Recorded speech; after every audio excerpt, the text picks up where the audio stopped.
bunch of the boys were whooping it up at the Malamute Saloon. And the kid that handles the music box was hitting a jag time tune. Back at the bar in a solo game sat Dangerous Dan McGrew, and watching his luck was his light of love, the lady that's known as Lou. When out of the night, which is 50 below, and into the din and the glare, there stumbled a miner fresh from the creeks, dog dirty and loaded for bear.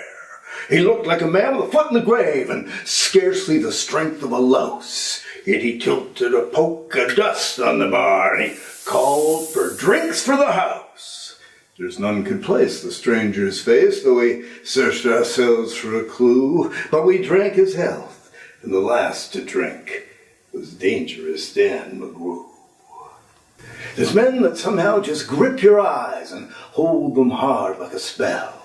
And such was he, and he seemed to me like a man who'd lived in hell, with a face most hair and the dreary stare of a dog whose day is done. He watered the green stuff in his glass, and the drops fell one by one. Then I got to figuring who he was and wondering what he'd do. And I turned my head, and there watching him was the lady that's known as Lou. And his eyes went rubbering round the room, and he seemed in a kind of a daze, till at last that old piano fell in the way of his wandering gaze. The jag-time kid was having a drink. There was no one else on the stool, so the stranger stumbled across the room and flopped down there like a fool. In a buckskin shirt that was glazed with dirt, he sat, and I saw him sway. And he gripped the keys in his talon hands. My God, but that man could play.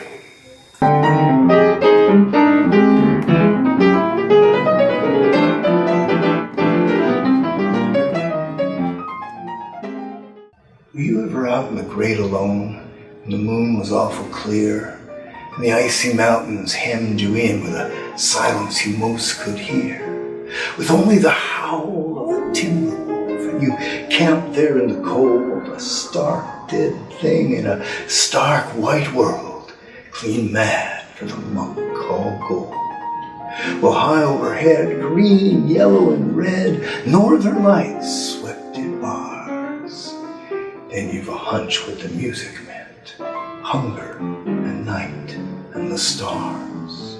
But hunger not of the belly kind that's banished with bacon and beans, but the gnawing hunger of lonely men for a home and all that it means, for a fireside far from the cares that are, four walls and a roof above.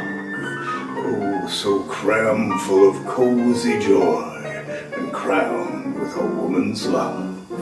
A woman dearer than all the world, as true as heaven is true. God, how ghastly she looks through her rouge, the lady that's known as Lou. And all of a sudden the music changed, so soft that you scarce could hear. But you felt that your soul had been looted clean of all that it once held dear.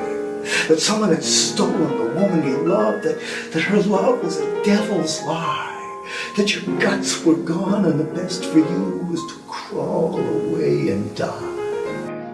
Was the crowning cry of a heart's despair, and it chilled you through and through. I guess I'll make it a spread, Nazir, said Dangerous Dan McGrew. And the music almost died away, and it burst with a pent-up flood, and it seemed to say, repay, repay, and my eyes were blind with blood. The thought came back of an ancient wrong, and it chilled like a frozen lash, and the lust awoke to kill, then the music stopped with a crash. The stranger turned, and his eyes they burned in a most peculiar way. In a buckskin shirt that was glazed with dirt, he sat, and I saw him sway.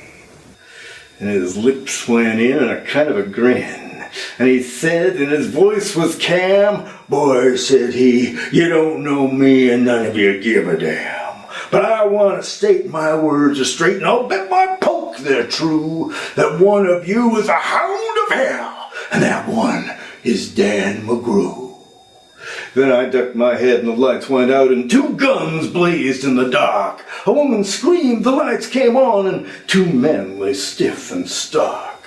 Pitched on his head and pumped full of lead lay dangerous Dan McGrew, while the man from the creeks lay clutched to the breast of the lady that's known as Lou.